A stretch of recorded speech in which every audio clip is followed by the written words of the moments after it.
Top départ pour le championnat de France de la montagne. Les sociétaires de la catégorie production donnaient le coup d'envoi de leur saison 2024 le week-end dernier à l'occasion de la 53e course de côte de Bagnols-Sabran dans le Gard rhodanien. Une météo parfaite et un plateau riche de nombreux concurrents promettaient aux spectateurs un week-end inoubliable à la hauteur d'une attente longue de plus de 6 mois depuis Limonest-Montverdun. Auréolé de son premier titre de champion de France de la montagne en catégorie production l'an passé, Yannick Poinsignon se présentait en toute logique avec de grandes ambitions à Bagnols-Sabran.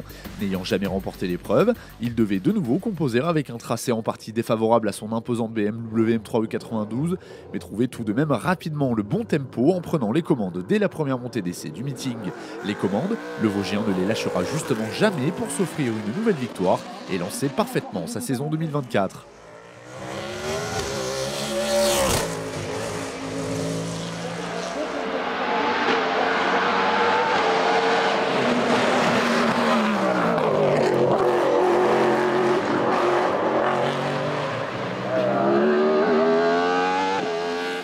Première victoire de la saison, donc c'est une belle entame de championnat, surtout que c'était pas simple. Quand on est arrivé vendredi, on était en panne, donc voilà, on a dû travailler sur la voiture tout le vendredi pour essayer de résoudre le problème. Et bon, après la première montée d'essai le samedi matin, on a vu que c'était encore pas résolu, donc on a continué à retravailler dessus pour arriver à trouver une petite réparation qui a fonctionné tout le week-end.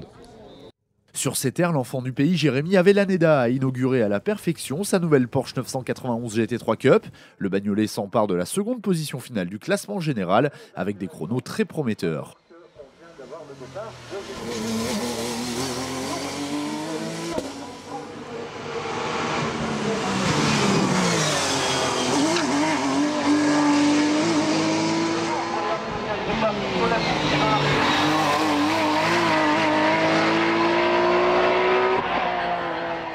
Anthony Dubois a fait évoluer de façon significative son Alpine A110 Evo durant l'hiver.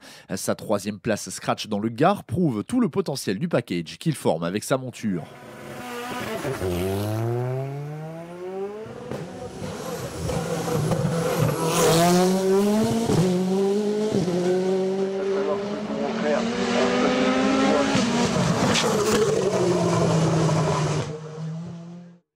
Les saisons se suivent et se ressemblent pour la double championne de France Morane Kat Makoviak qui triple la mise à Bagnols-Sabran, meilleure féminine de la catégorie production, vainqueur du groupe N et de la classe N4 au volant de sa BMW M3 E36.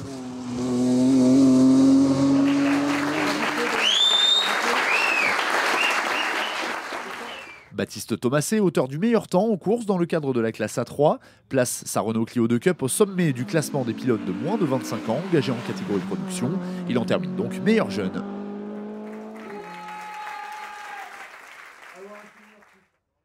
Philippe Schmitter n'a pas vécu un week-end de tout repos, gêné par des soucis mécaniques. Il place tout de même sa Renault RS 01 en 4e place scratch et à la 3e du GTT S4.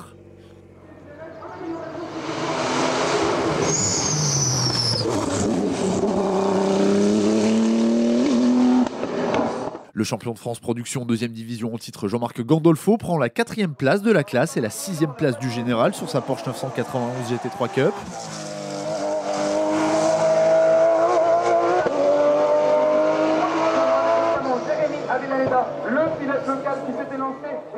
Tandis que Jean-François Ganva termine 5e du GTT S4 et 7e du classement final de l'épreuve sur une autre rutilante 991.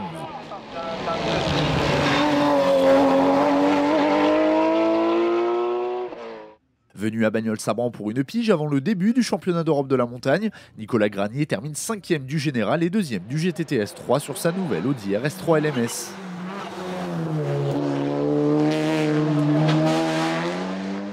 Dans le sillage d'Avellaneda, un autre local de l'étape a brillé, Jimmy Godard. Il s'impose en GTT S1 sur sa nouvelle midget 1300 cm3. Il y devance dans ce classement Aurore Louison, 2e de la classe, après une très belle bagarre ayant tenu en haleine les amateurs de la discipline. Déjà vainqueur à Bagnols-Sabran en 2023, Jérémy Debels s'impose dans le groupe A sur sa Seat Leon Supercopa MK3 et termine également 8e au scratch.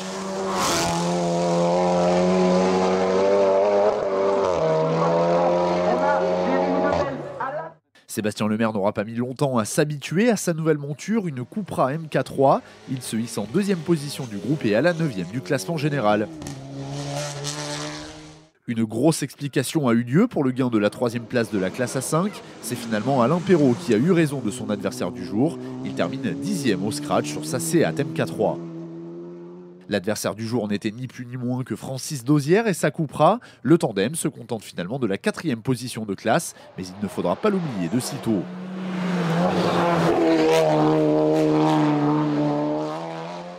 La classe A4 fut également le théâtre d'une belle confrontation. C'est finalement le Lozérien Richard Simon qui s'impose sur sa Peugeot 308 Cup. Jacques Paget ne lui a toutefois pas mené la vie facile. Il place sa Sochalienne en seconde position de ce classement. Joël Juif, disposant lui aussi d'une 308 Cup dans l'attente de la finalisation de son escorte groupe A, termine 3e de la classe. Si la bagarre avec Baptiste Thomaset fut intense en A3, c'est bien le Clermontois François Fayet qui s'impose sur sa Renault Clio 2 Cup.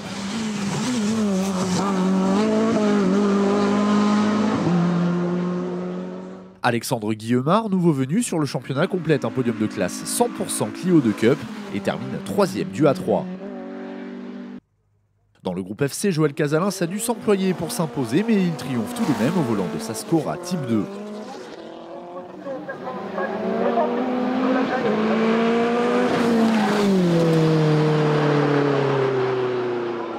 Il faut dire que le gardois Michael Pérez a tout tenté sur sa vénérable Renault 8 Gordini. Ce dernier remporte la classe FC2 en plus de sa seconde position au groupe. Fabien Dardalon complète le podium du FC sur sa Simca Rally 3, lui qui prend également à l'arrivée la 2e place du FC2. Le plateau du groupe GT Sport donnait lui aussi envie. C'est finalement Yann Durieux qui s'y est imposé sur son Alpine Incendie.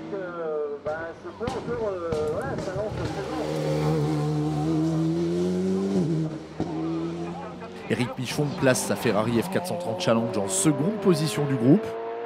Devançant ainsi Philippe Marion au volant de sa Porsche 997 GT2 dans l'attente de retrouver sa GT3 Cup partie pour Pikes Peak. Transfuge de la classe CM, Cédric Garlois, sa nouvelle Nissan 370Z à la 4e place du GT Sport. Dans le groupe N et derrière Moran 4 Makoviak, c'est Kevin Jarouz qui s'en est le mieux tiré puisqu'il repart de Bagnols Sabran avec la 2e position du classement au volant de sa Renault Mégane 3 RS. Alex Pierre sur sa BMW M3 E36 remporte au finish le combat qu'il menait avec le président de l'Azaran 16 René Dumas et termine 3e du groupe. Les ténors du F2000 étaient au rendez-vous dans le Gard rhodanien. Samuel Duracier s'y impose sur sa Honda Civic Type R.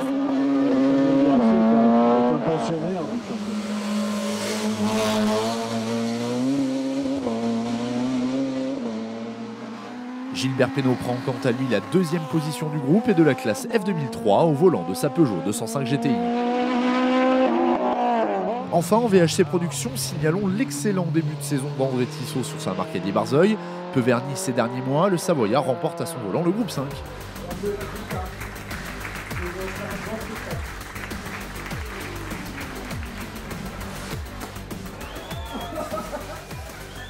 C'est à nouveau dans le Gard que les pilotes de la catégorie production du championnat de France de la montagne se retrouveront le week-end prochain. La 50e course de côte de Saint-Jean-du-Gard Col Saint-Pierre sera, à n'en pas douter, un événement majeur de leur saison.